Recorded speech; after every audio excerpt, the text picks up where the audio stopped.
Good morning, my respected and honorable friends. Myself, Anand Kesari. Mostly welcome to all of you in the unique coaching classes. My friends, today we learn about the Shakespeare fourth part. Come and start the video about Shakespeare. Shakespeare produced most of his known works between 1589 and 1613.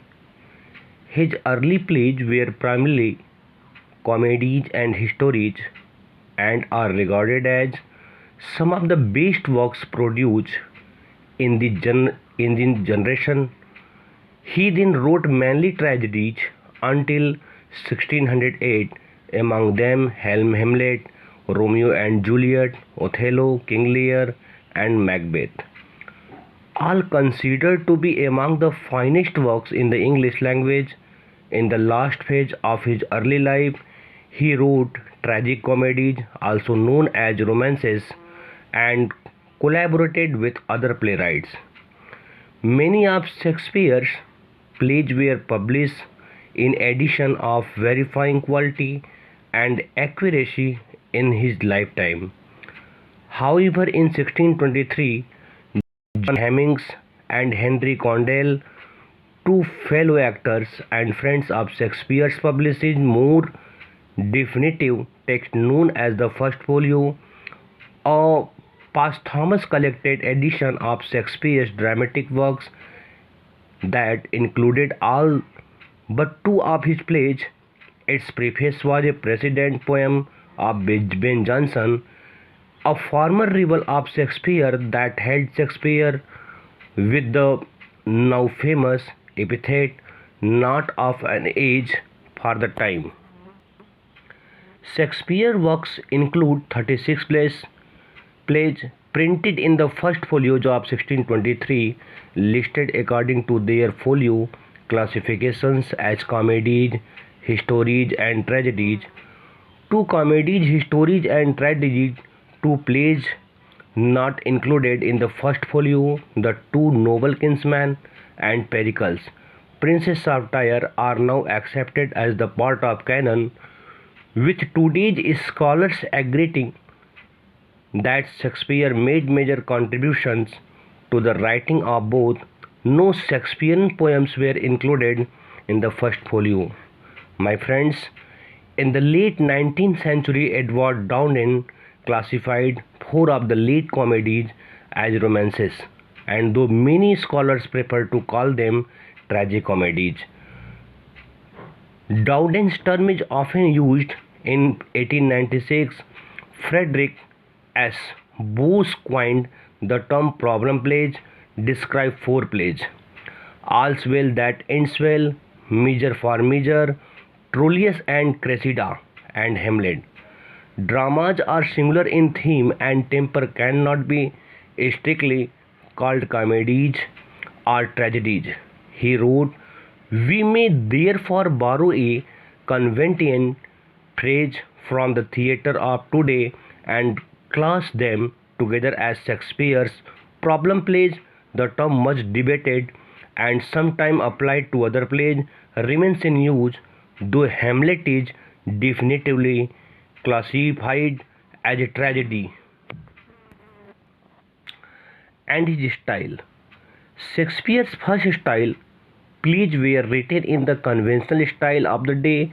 He wrote them in a stylized language that does not always spring naturally from the needs of the characters of the drama.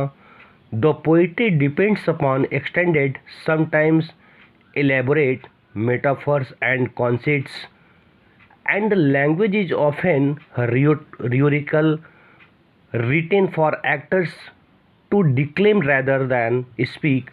The grand speeches in Troilus and Andronicus, in the view some critics, often hold up the action. For example, and the verse in The Two Gentlemen of Verona has been described as settled. However, Shakespeare soon began to adopt the traditional styles to his own purposes. The opening Salique of Richard III has its roots in the self-declaration of vice in medieval drama. At the same time, Richard's vivid self-awareness looks forward to the Saliques of Shakespeare's mature plays. No single play marked a change from the traditional to the flair style. Shakespeare combined the two throughout his career with Romeo and Juliet, perhaps the best example of the mixing of the style by the time of Romeo and Juliet, Richard III. And A Midsummer Night's Dream. In the mid-1590s, Shakespeare had begun to write a more natural poetry. He increasingly turned his metaphors and images to the needs of the drama itself. Shakespeare's straightforward poetic from his blank verse, composed in iambic pentameter in practice. This meant that his verse was usually unrhymed and considered of 10 syllables to a line spoken with a stress on every second syllable. The blank verse of his early plays is quite different from that of his early plays. It is often beautiful, but its sentences tend to start, pause, and finish at the ends of lines with the risk of monotony. Once Shakespeare mastered traditional blank verse, he began to interrupt and vary its flow. This technique releases the new power and the flexibility of the poetry in plays such as Julius Caesar and Hamlet. Shakespeare used, for example, to convey the tumble in Hamlet's mind. दोस्तों, मैंने तो उनके जो है कुछ जैसे life style के बारे में बताया, कुछ उनके बारे में मैंने बताया। आगे चलते हैं दोस्तों कुछ क्वेश्चन के बारे में। जैसे क्या लिखा है, here is the small of blood steel all the perfumes of Arabia will not Sutton this little hand. ये दोस्तों लेडी मैकबेथ से लिया गया है, मैकबेथ से लिया गया है, और ये जो है लेडी मैकबेथ के लिए कहा गया है। जब राजा डंकन की जो है हत्या कर दी गई थी, तो उस समय जो उनके ब्लड थे, तो उसमें बताया गया कि आज माने उनके जो है ब्लड से जो स्मेल आ रही है वो अरेबिया के किसी भी यह परफ्यूम में नहीं है। आगे दोस्तों इसमें है the basic theme of the Tempest. माने जो बेसिक थीम है टेम्पेस्ट की वो क्या है, फॉरगिवनेस एंड फ्रीडम। माने forgiveness and freedom. Hamlet contains, माने दोस्तों हेमलेट में कितने लाइन्स है, 3924 लाइन्स है। और एंटोनी एंड क्लियोपाट्रा में कितने हैं, 3964 लाइन्स है। उसके बाद दोस्तों Dogberry and Verges the two foolish officers appear in, ये कहाँ की लाइन है, मच एडो अबाउट नथिंग की लाइन ली गई है। If music be the food of love play on 12 night, माने ये दोस्तों ये जो लाइन है प्ले है कहाँ का है, 12 नाइट का है। नेक्स्ट नई लाइन है, things without all remedy should be without regard what is love what is done. ये लाइंस कहाँ से है दोस्तों, मैकबेथ से हैं। Who called Hamlet A dramatic failure, तो ये दोस्तों कौन कहा था, टी.एस. इलियट जी ने कहा। A dream itself is but A shadow, ये लाइन हेमलेट से है और हेमलेट ने कहा भी था। आगे चलते हैं, आगे है दोस्तों ओथेलो इज फेमस फॉर, ये किसके लिए फेमस है, क्रेडुअलिटी के लिए। Ambition is found in, Macbeth में ये दोस्तों है। Hamlet and his problems in an artistic जो फेल्योर, इसे कौन कहा, टी.एस. इलियट ने कहा था। विच इज प्रोफेसी टू बैंको on the head in Shakespeare's Macbeth, दोस्तों ये दैट हिज चिल्ड्रेन और विल बी किंग्स, माने यही था भविष्यवाणी कि दैट हिज चिल्ड्रेन माने उनके बच्चे विल बी किंग माने राजा बनेंगे। मैकडब एबल टू किल मैकबेथ जो है despite the witches prophecy in Macbeth, तो ये दोस्तों ही वॉज बार्न माने वह जन्म लिए थे बाई जो है सीजरियन जो है सेक्शन माने सीजरियन सेक्शन के द्वारा।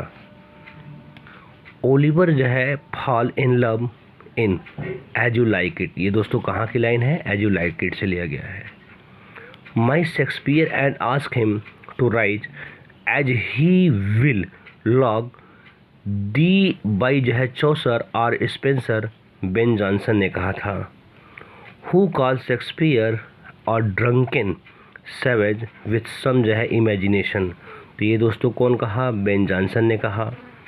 Shakespeare was admitted to a grammar school, कहाँ पढ़ते थे वो, ग्रामर स्कूल में पढ़ते थे। This school is also known as, इस स्कूल को दोस्तों किस नाम से जानते थे, द किंग्स न्यू स्कूल के नाम से जानते थे। दोस्तों आज के लिए बस इतना ही, और मैं आशा करता हूँ कि आपको कुछ समझ में आएगा, और आप लोग सभी लोग मेरी वीडियो को अधिक से अधिक जो है लाइक सब्सक्राइब कीजिए। नोटिफिकेशन के लिए जो है आप बेल आइकन पे क्लिक कर दीजिए, जिससे आपको नोटिफिकेशन मिलता रहे। और वीडियो की क्वालिटी को जो है दोस्तों यूट्यूब पर थोड़ा सा बढ़ा कर देखेंगे तो आपको जो है बिल्कुल अच्छा साफ दिखाई देगा जो लेटर लिखा रहेगा, और आपको समझ में भी आ जाएगा। Thank you to dear my students.